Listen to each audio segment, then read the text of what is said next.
everybody? Coach Doyle here. 15.5 Stratergery.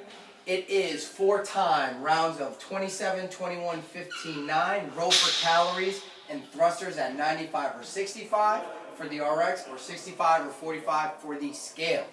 The key variables in this workout, if you didn't already know, are your pain tolerance. How much pain can you handle and continue to work?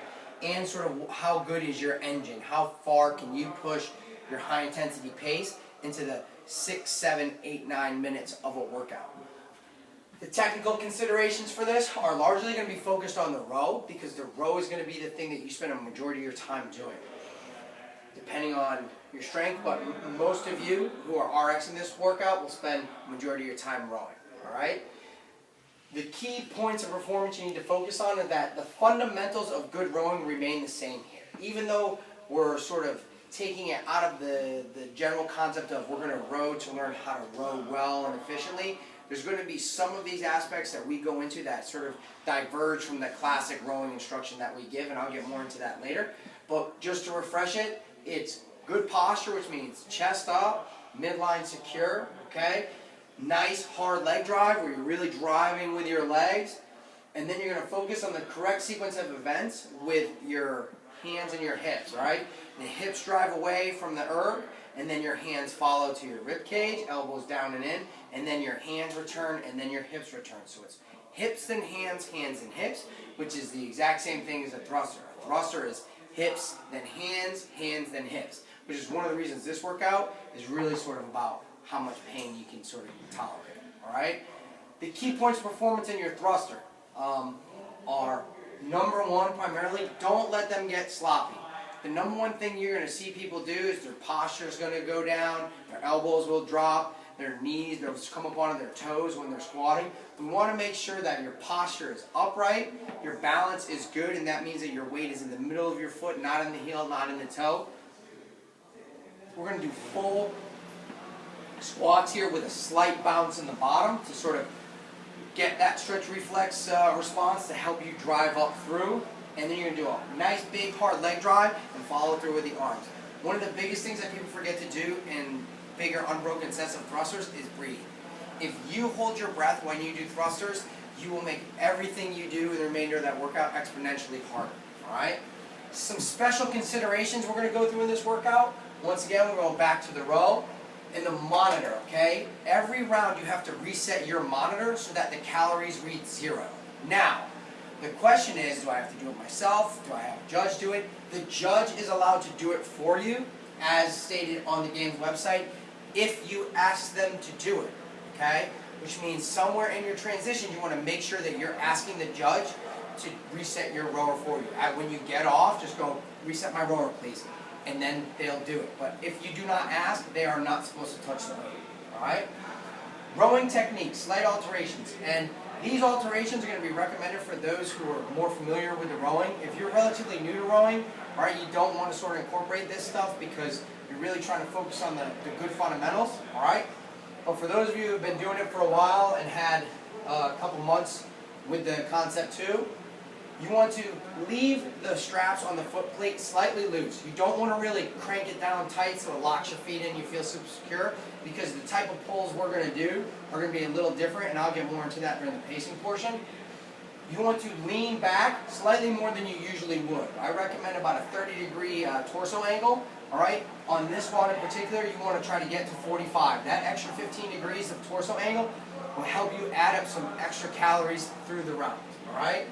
Instead of pulling your hands down to the rib cage with your elbows down and in, I want those of you, again, who are RX athletes more familiar with the rowing, to bring that handle up a little higher, all right, toward your collarbone.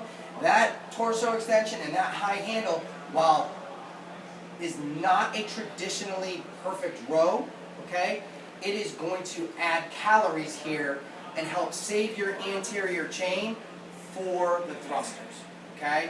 We're trying to keep your anterior chain as fresh as possible, so we're not really trying to teach a traditional row that translates to a boat in the water.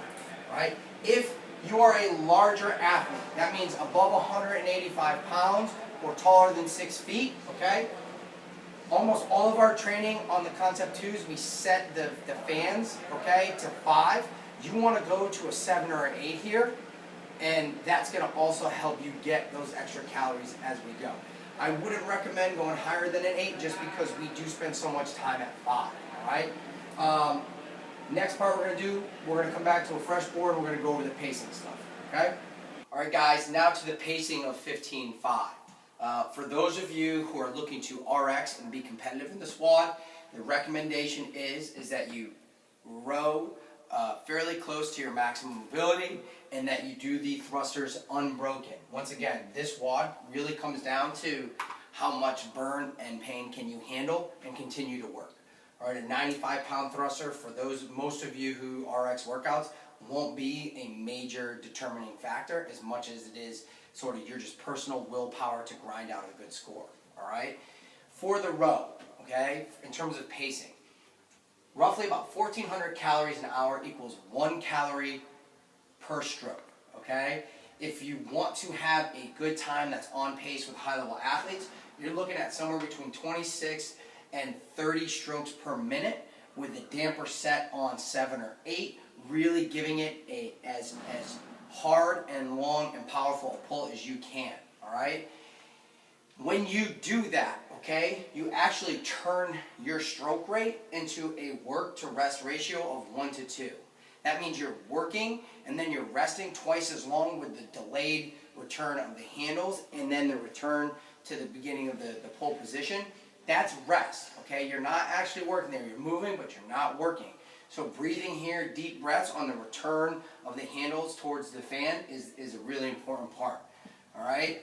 So 26 to 30 strokes per minute. So there's a column on the monitor, so if you get familiar with your monitor, it can tell you that. Or the calories per hour rate will tell you that, okay? At a 1,400 calorie per hour or 26 stroke rate per minute, you're going to get out of the first set of 27 calories somewhere between a minute 10 and a minute 15, okay? So that's going to really push that pace. If you are a big, strong athlete, okay, you will be rewarded in this workout by coming out of the gate relatively fast, okay? You don't want to necessarily hold back and then try to catch up in the later rounds because no matter what, those rounds of 15 will feel like utter hell, okay? That's just the way it's going to be, all right? So if you come out of the gate and you hit the 27 and the 21 calories relatively hard, getting on and off that erg and hitting those thrusters unbroken, you're going to be in a really good place. And then in the rounds of 15 and 9, you literally just need to suck it up and go. Now, pacing for the thrusters, all right? For those of you who, like I said again, are RXing this and looking to be competitive, all right, either in the region or within the gym in terms of being on top of the leaderboard, the thrusters you should try to do unbroken, okay? If you're not going to do them unbroken, okay, every time you drop that bar, you have to understand there's a 15-second time. 15 seconds of time you will lose every time you drop the bar, okay? So if you're one of the people on the top of the leaderboard, you put that bar down, you just lost 15 seconds. If you break each of your sets, that's adding 30 seconds to your time in the first 2 sets alone, all right? So if you're going to break, my recommendation is this. You do sets of 15 and 12 on the round of 27. You do sets of 12 and 9 in the rounds of 21, and you do the 15 and 9 unbroken, okay? When you drop that bar, you use the clock, and you count to 7 seconds at the most before you pick that bar up and go again, all right? Because remember, we're not worrying about resting in these thrusters. We are trying to get out of the thrusters and get our rest periods in on the 2-to-1 work to rest ratio in the stroke rate in the row. All right? For those of you, again, who are RXing it and looking to put in a competitive time within the gym, you can break down the round of 27 to 3 sets of 7 and 1 set of 6, or 3 sets of 6 in the 21s with 1 set of 3, then 5s, then 5 and 4. Okay? But once again, you really want to try not to break as much as possible. If you do have to break, at some point, there's going to be people who do this that as they go, it's going to turn into single reps. That's okay. That's why the community's here, and we'll just yell and cheer as loud as we can and turn the music up so that you can't do anything except look at your bar and pick it up when you can and keep going. But other than that, there's really not much to this workout except for